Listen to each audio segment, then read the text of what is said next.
Bien, nuevamente, pues buenas noches y bienvenido a lo que es la tutoría de repaso previo a la tutoría número 4. ¿No? El día de ahora es jueves 4 de noviembre del 2021.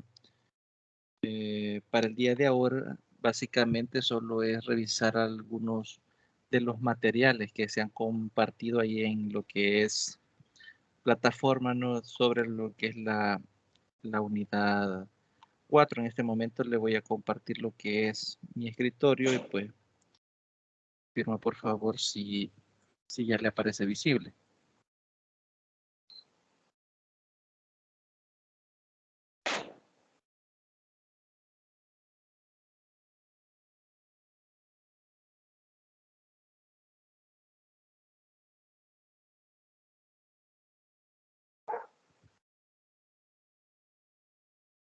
Bien, le estoy compartiendo lo que es mi escritorio, lo que es el navegador web. No sé si ya lo logra visualizar. Sí, ahorita estaba cargando, Per- solo aparecía la Perfecto, pantalla negra. perfecto. Bien, quizás antes de comenzar a revisar ahí, compartirle alguna información, ¿no? Eh, ya las notas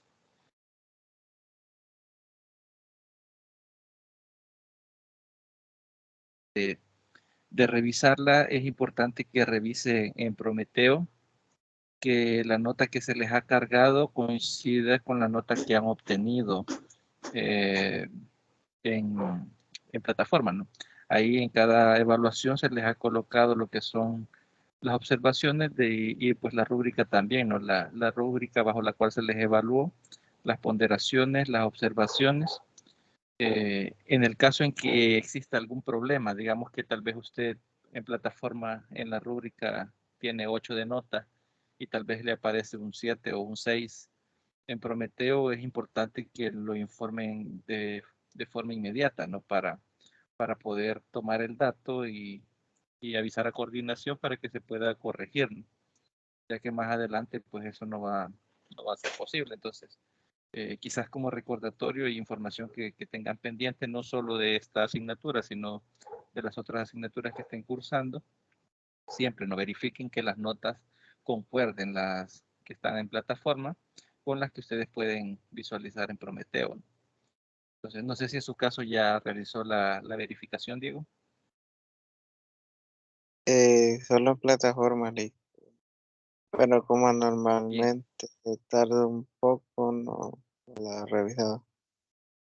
sí. Bien, entonces me avisas, la revisa por favor en Prometeo y compárela con las que están en plataforma y verifique que esté correctamente hecho el traslado, porque puede ser que por algún error de dedo se le haya disminuido la nota o algo, ¿no? Se le haya afectado sin querer, ¿no? Entonces, se le solicita eso para que ustedes mismos puedan verificar y informar en el caso de que exista alguna discrepancia, ¿no? Entonces, sí se lo voy a pedir que lo hagan en esta semana. También a los compañeros que no se han conectado, si ven la grabación, pues también por favor revisen sus calificaciones y verifiquemos de que concuerden, ¿no? Las de plataforma con las de Prometeo. Bien, quiero ver cuál otro recordatorio tenemos pendiente. A ver,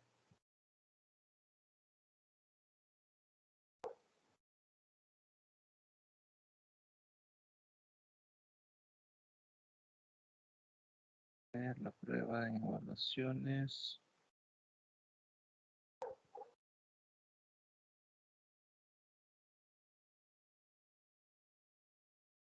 Bien, creo que de momento solo sería eso, lo que tengo anotado en mi agenda, según estoy revisando. Solo es eso, ¿no? Lo de las notas de Prometeo. Sí, sí. Ah, sí, sí, solo eso sería, ¿no? De momento, entonces, vamos a pasar a revisar lo que es los materiales que van a poder ustedes encontrar en lo que es la la unidad 4, ¿no? Que esta unidad, recordemos que está habilitada desde el día 1, si no me equivoco, de este mes, ¿no? Es decir, desde el día lunes, ¿no? Acá, unidad 4.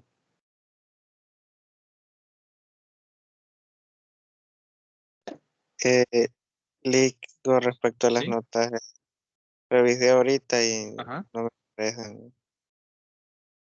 No, no le aparecen. No, en Prometeo no. Ok, entonces no se ha realizado el traslado.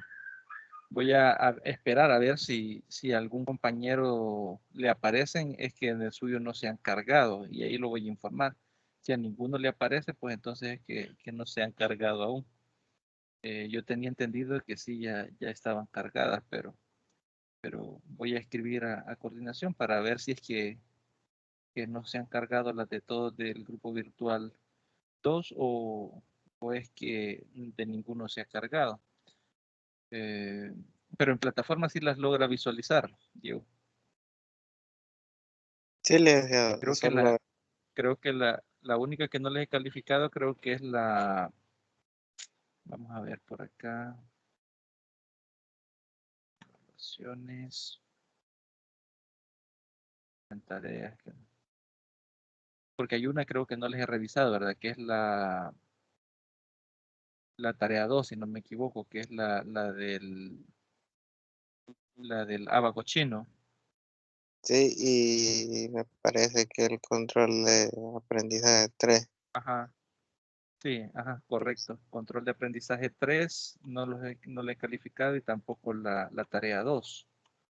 Ya el de investigación, sí, ya el uno ya está. La extracurricular creo que también ya la revisé.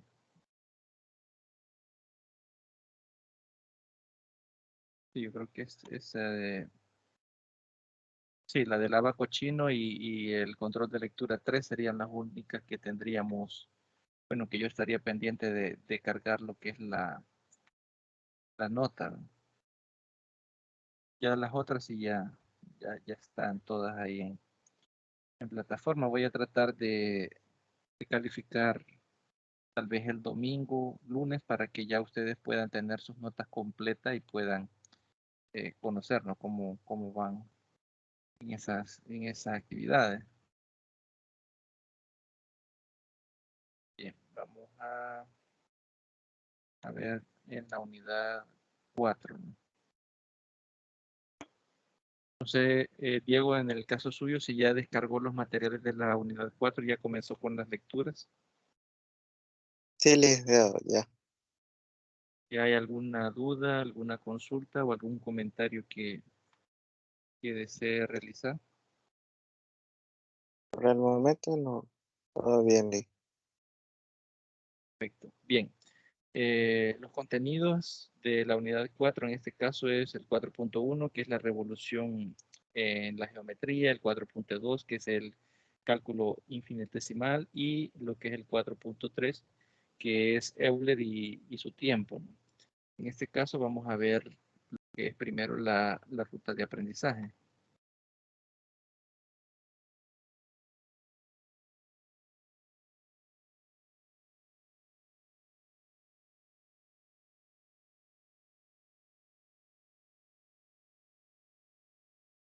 Bien. Tenemos acá, ¿no?, lo que es la semana 9, que es del 1 al 7 de noviembre. Tenemos lo que es el objetivo, conocer el desarrollo de las matemáticas modernas en el mundo. Otro objetivo es conocer cómo el avance de la geometría influye directamente en las matemáticas. El contenido para desarrollar la lectura en esta semana en la cual estamos es el 4.1, que es la revolución en la geometría, ¿no? La experiencia de aprendizaje es la lectura diaria, ¿no?, de lo que es el material 4.1, haciendo anotaciones de las ideas principales del documento y haciendo esta metodología se facilitará responder a las preguntas de la tutoría, ¿no? En este caso, como recordemos, siempre nos se van a estar lanzando lo que son las preguntas y ustedes van a tener que responder a ella y posteriormente cargar el archivo, ¿no? Como se ha venido haciendo en las tutorías anteriores. Entonces, ustedes pueden, digamos, responder directamente del material de lectura, de lo que ustedes han leído, o pueden, en el caso en que alguna pregunta se extienda, ¿no? Y salga de lo que está limitado en el material, ustedes también pueden investigar, siempre y cuando no se haga la cita respectiva, ¿no? Los recursos para esta semana son lo que podemos descargar en plataforma, ¿no? Que serían los capítulos del 4.1, los contenidos 4.1, 4.2 y 4.3, y aparte de ello aparecen ahí unos materiales complementarios, que de hecho en esta tutoría vamos a aprovechar un poco de revisar un poco lo que son estos materiales, ¿no? Ya que los materiales principales, el 4.1, 4.2 y 4.3, los vamos a estar revisando en lo que es la tutoría del día sábado, ¿no? En cuanto a las evaluaciones, habla acá de la cuarta tutoría de repaso, ¿no? Que es la que estamos desarrollando este día. Y la cuarta tutoría ordinaria, ¿no? Que es el día sábado 6 de noviembre, en el horario que ya conocemos, ¿no? De 1 a 3. La semana 6, que es del 8 de noviembre al 14 de noviembre, tiene en este caso 3 objetivos, ¿no? Y vemos que aquí vamos a evaluar los otros 2 contenidos, o vamos a desarrollar los otros 2 contenidos. El primer objetivo de esta semana, de la semana 6 en este caso, dice dónde surgen las ideas para una matemática rigurosa. El otro objetivo es analizar cómo surge el cálculo infinitesimal. El último objetivo de esta semana es estudiar los aportes de Euler y los matemáticos de esa época. Entre las experiencias de aprendizaje no están, como les mencionaba, la lectura del material 4.2 y 4.3. Y también podemos leer, ¿no? O revisar lo que son los materiales complementarios, que tenemos un material complementario tanto para el contenido 4.1 como para el contenido 4.2 y también para el contenido 4.3, ¿no? Se recomienda, ¿no? Que ustedes terminen esta lectura de estos 3 materiales a más tardar el día 14 de noviembre, ¿no? Para poder solventar dudas surgidas de la lectura en la primera tutoría de cátedra, ¿no? Bueno, sería en la siguiente tutoría de repaso, ¿no? Recursos, nuevamente, no correo institucional. En el caso en que surja alguna duda, algún comentario o algo que deseen expresar, pues pueden hacerlo a través de cualquiera de los medios habilitados, ¿no? Ya sabemos que tenemos mensajería en plataforma, correo electrónico institucional.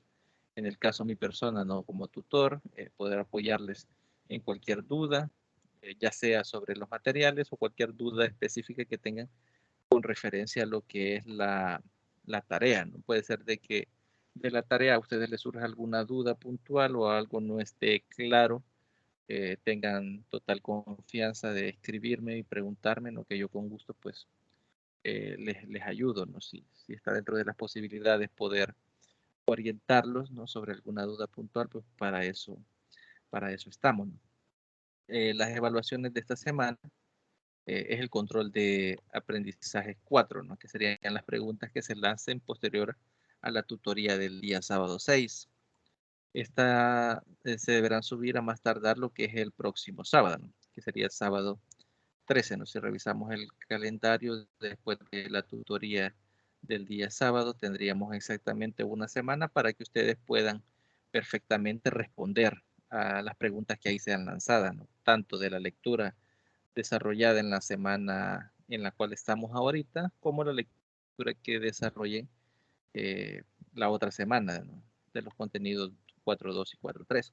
Cabe señalar que de estos contenidos 4.2 y 4.3 y también el 4.1 son los que se abordarán en la tutoría del día sábado, solo que por razones de tiempo no sabemos que solo se tomarán, digamos, algunos pequeños fragmentos, ¿no? De estos materiales, por lo cual siempre nos la invitación a que cada uno de ustedes pueda pues, desarrollar por su cuenta la lectura completa, ¿no? Para que así tengan un panorama mucho más amplio del que podamos eh, vislumbrar, ¿no? En lo que es la tutoría del día sábado. Y esas serían las 2 semanas, ¿no?, que están plasmadas en lo que es esta ruta de aprendizaje, ¿no? Entonces, pasando a los materiales, tenemos el material 4.1, que es la revolución en la geometría. Tenemos lo que es un material complementario al 4.1. Tenemos el material 4.2, que es el cálculo infinitesimal, y tenemos también un material complementario también al 4.2, y también no, el 4.3, que es Euler y su tiempo, y también tenemos un material complementario. En este caso, como estos materiales principales, el 4.1, 4.2 y 4.3, se van a estar revisando en la tutoría, pues vamos a aprovechar esta tutoría de repaso para poder revisar un poco, ¿no?, de los materiales complementarios, que de hecho no son tan extensos. No están muy cargados de información y sí tienen algunos datos interesantes, ¿no? Entonces, lo voy a descargar para abrirlo mejor con mi lector de PDF. Se me es más cómodo. Pero acá está. Este es el material complementario al 4.1. No sé si ya desarrolló la lectura de este material, Diego. Eh, Iniciando bien. Perfecto. Bien, entonces vamos a revisar algunos fragmentos, ¿no? Comienza primero dándonos o introduciéndonos, mejor dicho, en la época, ¿no? En la época de acá, ¿no? Nos habla de las diversas culturas de las que hemos abordado, ¿no? Tanto la babilónica como la egipcia, aparece lo que es la sumeria. Nos dice que resolvieron problemas concernientes a las áreas de polígonos, a las superficies contenidas en circunferencia y a las relaciones que se pueden establecer con las áreas contenidas tanto por curvas como por los polígonos. Es decir, ya no estaba limitada a una sola superficie, ¿no?, sino que aquí ya podemos ver que hay una interacción entre diversas figuras geométricas, ¿no?, curvas interactuando ya directamente con polígonos o con cualquier otra clase de figuras geométricas, ¿no? Y nos dice que para ello utilizan técnicas de trazos y fórmulas que se encuentran en documentos históricos como por ejemplo los papiros, ¿no?, que ya hemos hablado de estos escritos o manuscritos que estaban hechos, ¿no?, en este papel que era sumamente delicado, ¿no? Muchos de ellos fueron destruidos y los que han logrado sobrevivir, digámoslo así, han sido relevantes, ¿no?, para poder describir lo que es la historia de las matemáticas como tal, ¿no? También habla de lo que son las tablas de arcilla, que al igual que los papiros, sirvieron, ¿no?, para poder conocernos la matemática que se desarrollaba en esa época, ¿no? Nos dice también que posteriormente, con el surgimiento de los nuevos retos, tanto prácticos como deductivos, se llegó a lo que Larson y Hoster en 1990 y 1986 denominan el problema de las áreas, que consiste en hallar el área contenida en una curva o la longitud de la línea que la define, ¿no? Otros autores, como por ejemplo Fandiño y Diamor, en 2009 aseguran que fue de gran importancia la relación de las longitudes de la circunferencia con el área de ella en la que ella está contenida, ¿no? Estos asuntos interesó a personalidades como por ejemplo Arquímedes, quienes abordaron usando métodos exhaustivos, ¿no?, según lo declara el autor Parra en 2009. Posteriormente, este método se perfeccionó con el paso a lo que pasó a conocerse como límites, ¿no? Y la notación de infinito, ¿no?, que es una notación que antes no existía. Es decir, nosotros podemos hablar hoy en día de infinito y si yo les menciono infinito, lo que se nos viene a la mente es la famosa banda de Mobius, ¿no?, que es un símbolo que denota un número suficientemente grande o un número suficientemente pequeño, ¿no?, cuando hablamos del menos infinito, ¿no? Entonces son conceptos, digámoslo, un tanto modernos, ¿no?, que para nosotros quizás sea un poco evidente o fáciles de utilizar, ¿no?, porque los utilizamos con una claridad eh, tan grande como que fuera algo muy sencillo, ¿no? Pero en esa época no existían esas notaciones, ¿no? Todas estas notaciones han hecho que la matemática adquiera lo que es un rol un poco más abstracto y un poco más específico, ¿no? También nos dice que lo que llevó a la aparición de lo que es el cálculo, ¿no? Tal cual lo conocemos ahora. Entonces nos muestra por acá una figura, ¿no? Tenemos lo que es un plano cartesiano, tenemos lo que es una curva, tenemos dos líneas rectas que son paralelas al eje Y, y aquí pedir a alguien que calcule, por ejemplo, el área que está delimitada entre esa curva y esas rectas, tanto la recta que forma el eje X como la recta que se forman acá, que son paralelas al eje Y, pues pudiese ser complicado, ¿no? De hecho, la mayoría de estudiantes, o cuando pasamos por el rol de estudiantes, ¿no? Y comenzamos a ver cálculo, eh, se nos dificulta un poco al inicio comprender lo que en realidad significa la noción de límite, ¿no? Eh, Incluso hay veces que lo vemos como algo sumamente abstracto, pero que en la práctica no es más que rellenar, ¿no? Una porción de la figura o de la gráfica o de la función para hacerla continua, ¿no? Para que sea continua, o en el caso en que ese no pueda ser removida, esa discontinuidad a través del límite, pues entonces ahí se pierde la continuidad, ¿no?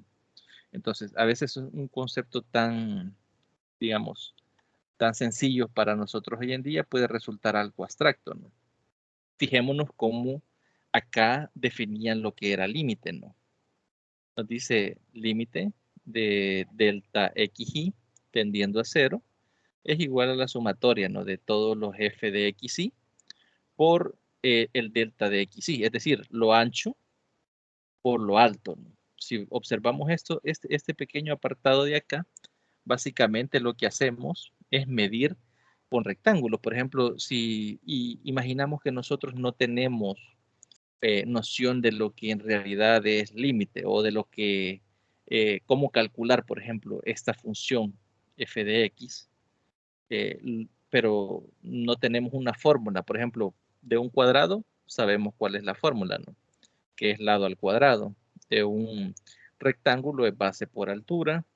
Tenemos para calcular la circunferencia, tenemos para calcular rombos, tenemos fórmulas para calcular trapezoides, pero en este caso esta figura que se ha formado acá con esta función y estas líneas no es una, digamos, no es una figura geométrica conocida. Entonces, la idea básicamente acá consistía en formar rectángulos, pequeños rectángulos que tuvieran como base la diferencia o el diferencial xy, es decir, la base, el valor de la base, este xy sería el valor de la base, y f de xy sería el punto evaluado de este x en la función, ¿no? Es decir, estamos con f de xy, lo que estamos obteniendo es la altura, ¿no? Es decir, para calcular esta, esta área bajo la curva, se hacían ese montón de rectángulos. Es decir, todos estos rectángulos que podamos formar aquí, desde acá hasta llegar al otro extremo, eh, entre más pequeño fuera el delta de xy, la aproximación al área era mejor, ya que se tenía menos, se perdía menos área. Por ejemplo, si formamos un rectángulo grande, suficientemente grande, nos van a quedar pequeños triángulos de áreas que no vamos a estar considerando y por ende el error va a ser más grande. Entonces, entre más pequeño sea o era ese xy o delta de xy, es decir, la base, se formaba más rectángulo. Entonces, la suma de todas esas áreas, es decir, viéndolo de forma sistemática, en este caso estamos multiplicando altura, que es f de xy, multiplicado por la base, que es delta de xy.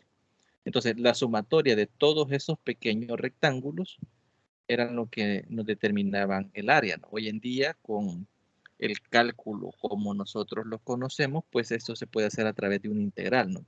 De una forma bastante más sencilla, ¿no? Que el hecho de hacer esta clase de particiones, ¿no? De hecho, creo que antes de definir lo que es la integral de Riemann, a todos en la universidad nos explican, ¿no? O nos enseñan a calcular con sumas superiores y sumas inferiores lo que es el valor de la integral. No sé si usted tuvo la oportunidad de desarrollar eso, Diego.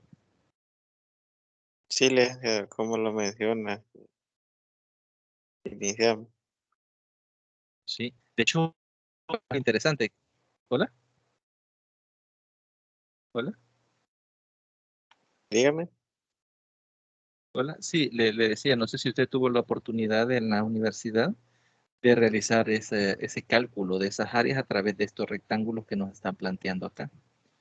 Sí, Creo que previo a la definición de lo que es la suma de Riemann, se nos explica, ¿no? El cálculo de áreas de curvas delimitadas siempre por el eje X a través de sumas superiores y sumas inferiores, ¿no? Y si usted lo ha realizado, se habrá dado cuenta que es un proceso bastante tedioso. Y ahí podemos eh, comparar históricamente, ¿no? O sea, en aquel tiempo desarrollar esto fue un gran avance, porque no existe una fórmula que sea capaz de calcular estas figuras o las áreas de estas figuras con total precisión, como se puede hacer con un cuadrado, con un triángulo, con un rombo, etcétera, ¿no? Entonces, ahora para nosotros sí es un tanto, digámoslo, anticuado porque estamos acostumbrados más a desarrollarlo a través de lo que son las integrales. Entonces, es un avance muy interesante de analizar, ¿no? El cómo a través del avance tecnológico de las matemáticas, a través de todas estas herramientas como son integrales, derivadas, se nos ha venido a facilitar mucho más lo que es el trabajo a través del cálculo. Bien, vamos a seguir viendo acá. ¿Qué otro ejemplo nos pone? Nos habla sobre el concepto de función, ¿no? Nos dice que en el siglo XVIII eran conocidas, junto con muchas de sus propiedades, las funciones que hoy en día se llaman elementales, ¿no? Cuando hablamos de funciones elementales, hablamos de lo que son las trigonométricas, las racionales, las exponenciales, las logarítmicas, etcétera, ¿no? Entonces, todas estas funciones eh, han sido, digamos, analizadas históricamente, ¿no? Por eso tienen el nombre de trascendentales, porque aparecen recurrentemente en diferentes cálculos, ¿no? Entre las propiedades conocidas figuran, por ejemplo, la expresión del seno de más o menos x, las derivadas y las relaciones entre función exponencial y función logarítmica, ¿no? Como una inversa de la otra. Es decir, si nosotros hacemos, digamos así, la composición de una función exponencial con una función logarítmica, pues nos vamos a dar cuenta que ambas cortan directamente en 1, ¿no? O ambas pasan por el punto 1,1, ¿no? Y si hacemos esa composición, vamos a obtener lo que es la identidad, ¿no? Que es la recta y igual a x, es decir, una es inversa de la otra, ¿no? Sin embargo, no se tenía una definición expresa, ni tan siquiera una notación clara del concepto de función en general. Las funciones eran magnitudes geométricas asociadas a curvas o al movimiento de un cuerpo material. Recordemos que siempre hemos estado verificando que en la historia todos los avances en la matemática han sido producto de la necesidad de resolver problemas. Entonces no es de extrañarse el hecho de que estas funciones sean producto de problemas de la vida cotidiana, ¿no? Por eso nos habla de magnitudes geométricas o movimiento de cuerpos, ¿no? Porque estas funciones estaban desarrolladas o aparecieron, mejor dicho, como la necesidad del hombre por describir trayectorias, ¿no? Por ejemplo, el lanzamiento de un misil o cualquier otra o cualquier otra función que describa, ¿no? Algo en particular, algunas características del entorno. De ahí que la función del tiempo, que era tal como se entendía, como le entendía Newton, siguiendo de la imagen de las magnitudes asociadas a las curvas, era como se entendieron las funciones elementales y otras muchas. Y tenemos acá una pequeña gráfica. Tenemos ahí, por ejemplo, tenemos lo que es la circunferencia. Tenemos algunos elementos, ¿no? Que esta que acá pareciera que eh, creo que sería la función logarítmica, etcétera, ¿no? Es decir, hay muchas funciones que están dentro de esa imagen. No obstante, Euler comenzó dando la definición del objeto que iba a estudiar en sus obras. Es decir, como no existía una definición precisa o una definición dada, en este caso Euler se dio a la tarea de iniciar su trabajo definiendo, ¿no?, primero este elemento, este objeto de función, pasando por funciones particularmente conocidas a una notación general de función, ¿no? Para él, una función era una expresión analítica en la que intervenían las variables y eventualmente algunas constantes. Con ello entendía Euler una expresión en la que no solo había operaciones algebraicas, sino también el paso al límite de sucesiones, sumas de series y funciones elementales conocidas, ¿no? Euler entendía que las series y sus productos infinitos no eran sino la repetición de infinitas veces de las operaciones racionales, acerca de cuya validez no tenía ninguna duda. De ahí su definición de función exponencial y función logarítmica, ¿no? A lo largo del siglo hubo muchos controversistas sobre el conocimiento de fusión, motivadas en general por la necesidad de admitir las soluciones de ecuaciones diferenciales que éstas definían a trozos, ¿no? Es decir, esto fue producto directamente de la necesidad de poder dar solución a lo que son unas ecuaciones diferenciales. Recordemos que una ecuación diferencial es una ecuación en la cual, o una igualdad en la cual tenemos funciones y tenemos derivadas de esas funciones y que al operarlas llegamos, ¿no?, a un balance, ¿no?, o a una igualdad entre estas. Esto obligó a que Euler a generalizar, ¿no?, más adelante su idea de lo que se definió como función del siguiente modo. Veamos acá. Dice, si unas magnitudes cambian al cambiar otras, se dice que las primeras las primeras son función de la segunda. Perdón. Bien, esta definición pareciera un poco sencilla, pero vemos que está relacionando términos bastante interesantes. Por ejemplo, lo primero es definirlas como magnitudes. Lo otro es que está relacionando esas magnitudes. Por ejemplo, puede ser distancia-tiempo. Nos imaginamos una función distancia-tiempo, por ejemplo, el movimiento de un vehículo con aceleración constante. Al avanzar el tiempo también aumenta la distancia, ¿no? Entonces, si nos fijamos ahí en este pequeño ejemplo que he denotado, tiene relación directa con esta definición, ¿no? Es decir, si se dice que las primeras son función de las segundas si cambian al cambiar las otras. Es decir, si una cambia y también cambia la otra, perdón, si una cambia al cambiar la otra, entonces decimos que esas que son funciones que una es función de la otra, ¿no?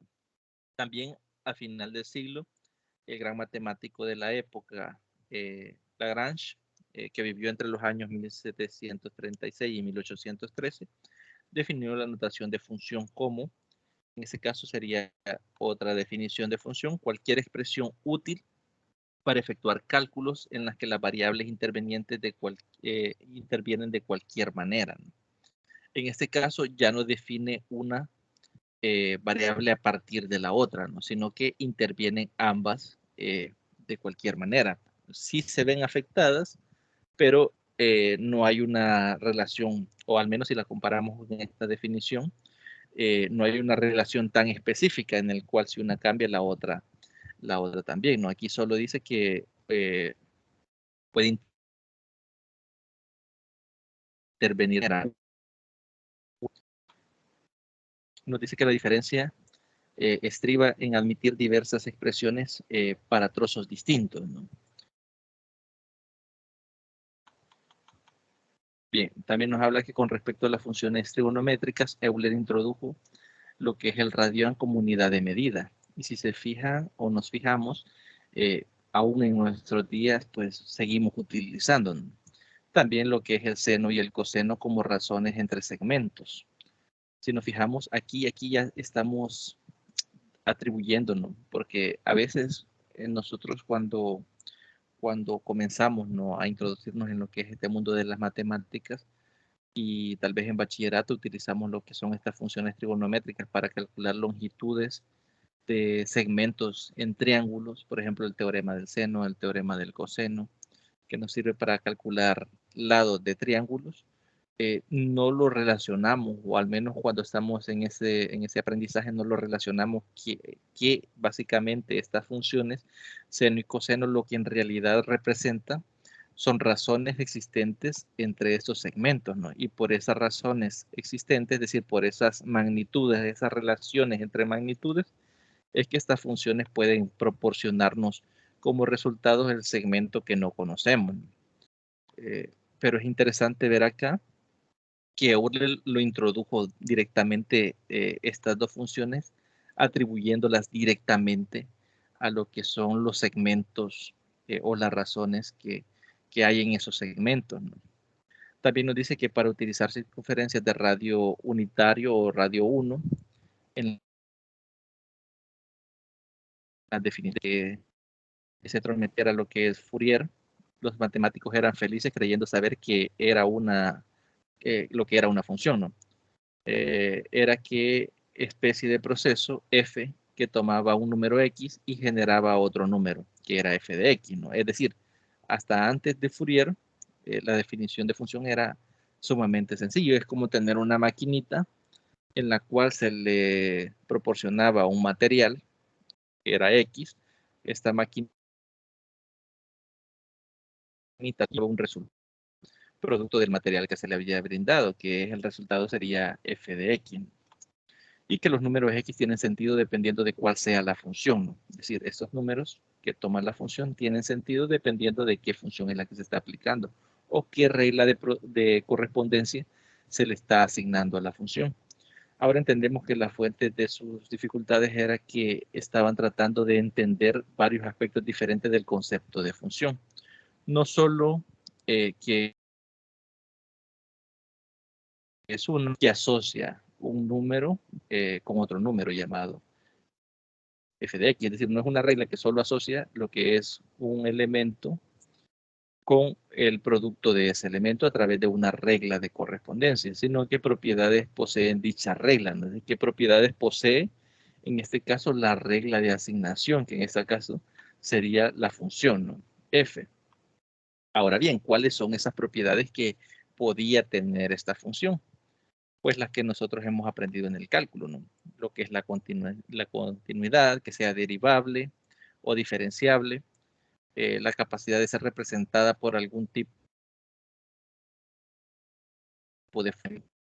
Ellos analizaban función sin tener, digamos, presente o sin pensar tanto en esas propiedades que están detrás de lo que es una función, ¿no? Como lo mencionamos acá, ¿no? Lo que es la continuidad, si es diferenciable, algunas discontinuidades que se pueden subsanar a través del cálculo del límite, etcétera, ¿no? Nos dice también que poco a poco los matemáticos del siglo XIX empezaron a separar las diferentes cuestiones conceptuales en esta difícil área, ¿no? Una era el significado del término de función, es decir, definir de una vez por todas características que ellos no habían considerado. Otras eran las diversas maneras en que se podía representar la función. Puede ser a través de una fórmula, a través de una serie de potencias, puede ser una serie de Fourier o lo que sea, ¿no? Una tercera era qué propiedades poseía la función. Es decir, si era continua, si era diferenciable o qué otras propiedades poseía directamente. Una cuarta era el qué representaciones garantizaban las propiedades. Un único polinomio, por ejemplo, define una función continua, ya que en este caso sabemos, ¿no?, de antemano que todas las funciones polinomiales son continuas, ¿no?, porque no hay ningún ente o ninguna característica que pueda provocar una discontinuidad, ¿no? Pero pareciera que la única serie de Fourier podría no hacerlo, ¿no? El análisis de Fourier se convirtió rápidamente en el test para las ideas sobre el concepto de función, ¿no? Aquí los problemas cobraban su máximo relieve y también dice que aquí las distinciones técnicas esotéricas resultaban importantes, ¿no?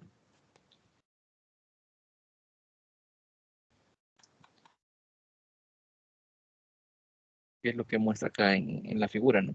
Ahora los matemáticos están cayendo en la cuenta de que, aunque a veces enunciaban definiciones de lo que entendían por el término de función, tenían el hábito de suponer propiedades extra que no seguían con la definición, ¿no? Y nos da acá un ejemplo. Por ejemplo, suponían que cualquier fórmula razonable, tal como un polinomio, definía automáticamente eh, definía una función, ¿no? Y que esta función fuese continua, pero nunca lo habían demostrado. Es decir, hasta acá ellos asumían, digamos, ¿no?, que todas las funciones polinómicas tenían la propiedad de ser continuas, pero no había ninguna definición o ninguna demostración detrás, ¿no?, del por qué podían ellos asumir esto, ¿no?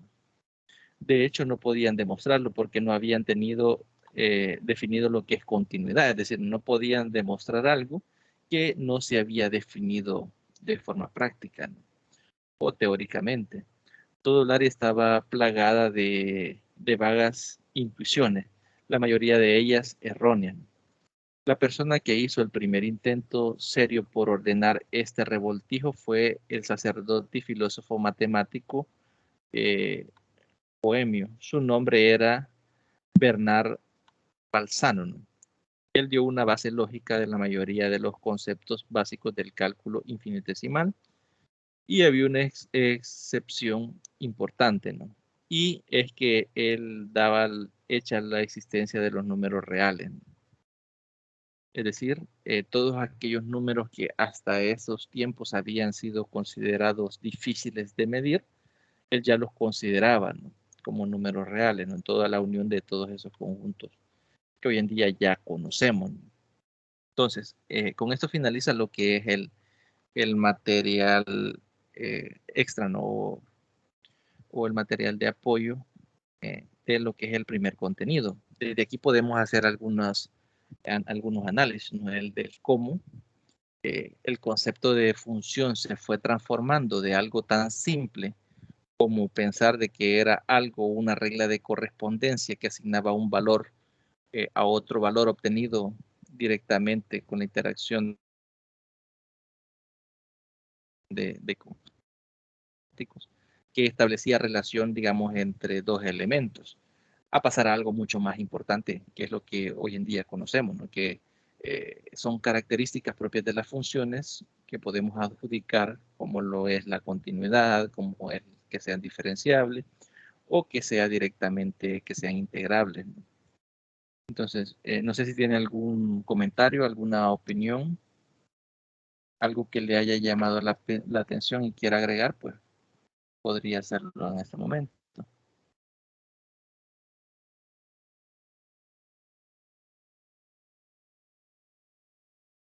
Bueno, al inicio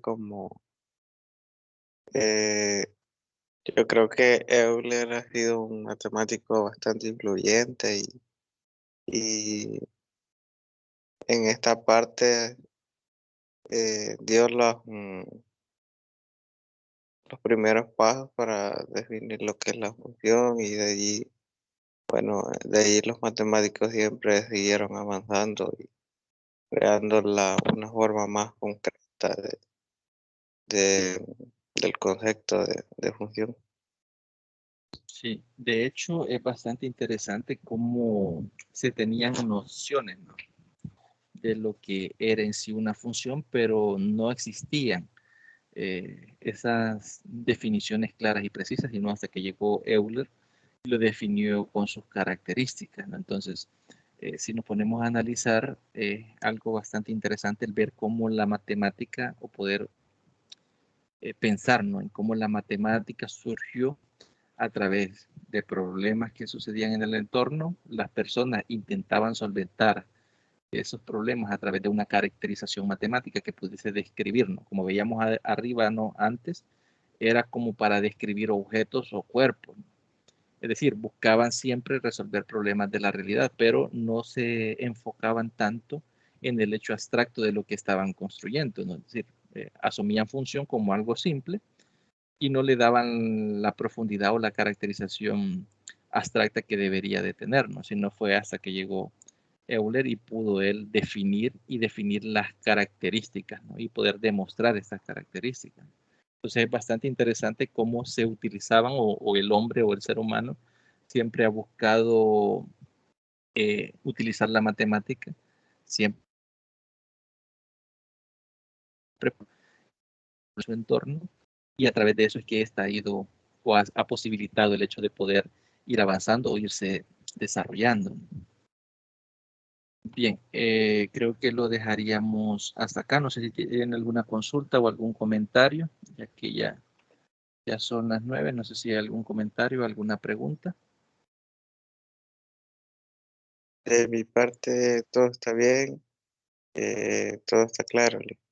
Muchísimas gracias por el tiempo. Perfecto, Diego. Entonces, cualquier cosa, cualquier consulta que tenga, cualquier duda, pues ahí estamos a la orden y pues si Dios lo permite, pues nos vemos el sábado en la tutoría del día sábado. Buenas noches.